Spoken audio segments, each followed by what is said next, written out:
Welcome to the Rum Revival. My name's Arminder, and believe it or not, we're halfway through the year. Yeah, let that sink in. And since we're halfway through, I figured it would be a good opportunity to, one, look back at some of the rums that have come out this year, but also two, look forward to the end of the year where I'll be announcing my favorite rums of 2024. So with that in mind, here are the rums that were released in the first half of the year that are in the running for my favorite or best rums of the year. Now obviously this list can and probably will change since there's a whole half year's worth of rums that haven't even come out yet. But for now, for today, here are the rums that are on my short list for rums of the year. So let's start off with a number of rums that are aged and blended. And the first one is the one that I said early in the year was probably my favorite rum of the year at the time, and that's the El Dorado High Ester Blend. Now this is a blend of two marks, the LBI and the High Ester DHE mark, and the rum is aged somewhere between 11 or 12 years. Now this really has some great notes of lush, rich, dark chocolates, burnt caramels, a little smoky sweet coffee.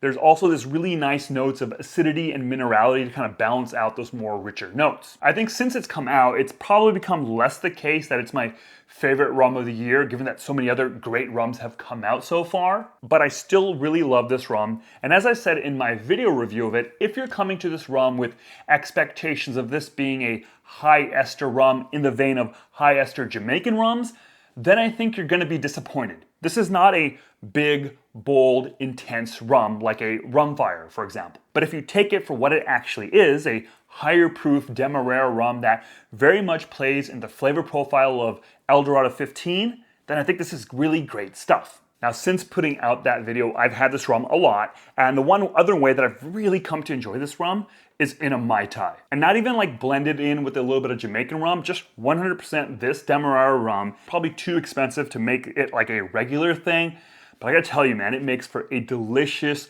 rich, decadent Mai Tai. So good. Next up is Shikara 12 Year. Now, first and foremost, this is definitely in the running for best label of the year. I mean, look at this thing, right? It's absolutely gorgeous. Now, usually I'm more of a less is more kind of person when it comes to design, but you kind of can't help being mesmerized by this thing, you know? Now, to the actual rum itself, this is a molasses-based, calm distilled rum from Thailand.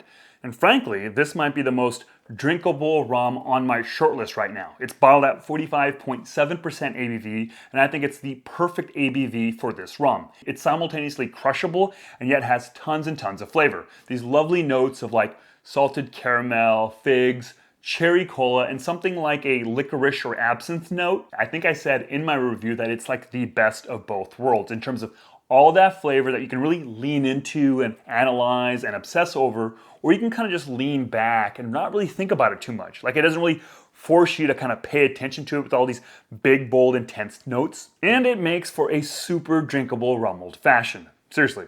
Next up is Hamden Estates Pagos. Now this is possibly Hamden's HLCF mark, which is basically Rum Fire, and it's aged in large 500-liter ex-Oloroso sherry casks. Now the rum doesn't have an age statement, and given the amount of sherry that you get on this, I'd imagine that it's probably aged just a handful of years, maybe 2 or 3 at most, maybe 4. So I think this might be the most drinkable high ester release from Hamden. It's bottled at 52% ABV, and there's these lush, rich notes of dark fruits and dried fruits. Think like stewed down berries and raisins with like a touch of cinnamon, which is all balanced by a touch of acidity. Now, I was pretty obsessed with this when it came out, and then I kind of moved on to other new releases and kind of forgot about it. But in doing my research for this video, and by research, all I really mean is drinking a lot of rums, I'm glad I kind of went back to this because it really reminded me how much I still really like this rum. And it also makes for a really great old fashioned. So I've already mentioned this next rum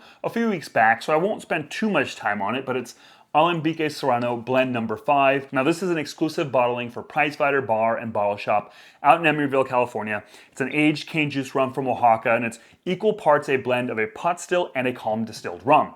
The calm still rum is aged 27 months in a first fill ex-bourbon cask, and the pot still rum was aged 19 months in a new French oak cask. So before I got my hands on this bottle, I was pretty high on blend number 3, which came out like maybe a month or 2 before this release, but then this came out and totally blew me away and blew that one out of the water. There's a lot of great nutmeg on here, some cloves, some dried fruits, some bananas. It's almost like drinking a little bit of it like a ginger molasses cookie, you know, but that's all coming from a cane juice rum. I don't know how that works, but it really works and it's super, super tasty. All right, so those are some aged blended rums.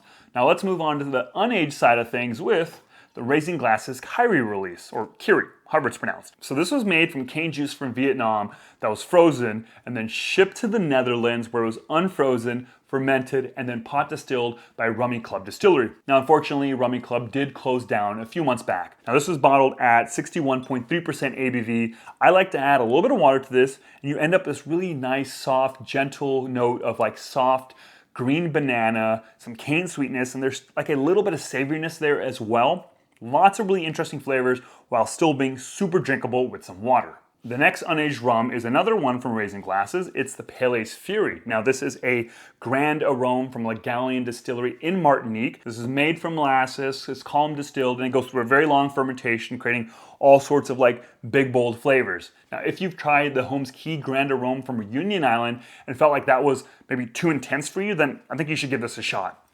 There are these really nice notes of like berries, some sweetness, and a touch of like medicinal bandage, I guess, and also a little bit of ketchup, which again might not sound appealing, but I think they're super delicious. So those are the unaged rums, and now the next kind of broad category is single cask releases. So we're talking very limited quantities here, which means most of these rums are now maybe not really available anymore on the market, and they do tend to be on the pricier side because of the fact that they're single cask releases. Now first up is Chiranda Uruapan Reposado. Now this came out earlier in the year, I think like January or February, and it was incredibly hard to find. And I think that was because people who were really trying to get their hands on it were folks that were really into tequila, and there's a lot of them out there.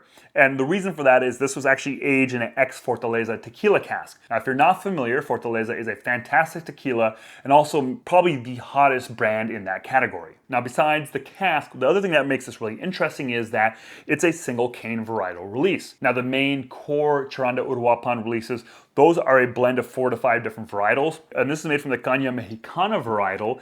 And what's great is even though it's a single varietal, it's still very much recognizable on the palate as a Chiranda Uruapan. It's got that kind of charcoal ash note, it's got that kind of cane sweetness that you get in pretty much all the core releases, but then it's also accented by this note of like roasted agave and some minerality. I think it kind of just elevates the rum and makes it a really special release. Next up, we have the Down Island Spirits Ghana 2020. Now this is a cane juice rum from Ghana that was aged over 3 years in an ex-bourbon cask in the Netherlands. Now coming into the year, this was one of my most like highly anticipated releases.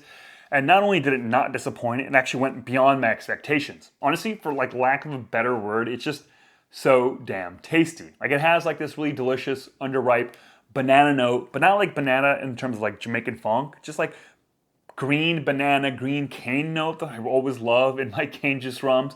And there's also some cane sweetness here and a little hint of baking spices. And honestly, at like 62% ABV, it's super drinkable.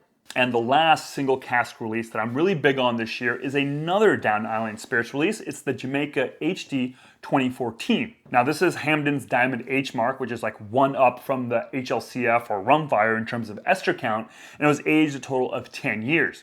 Now there's some really sharp acidity to this rum that at first was pretty challenging to me. Like I had a tough time with it. And I think I came to the realization that in general, I think HLCF might be at the high end of ester count for me when it comes to Hamden's rums. But that being said, there's really something about the journey of this rum on your palate that really stuck with me and really made me want to give this rum another shot.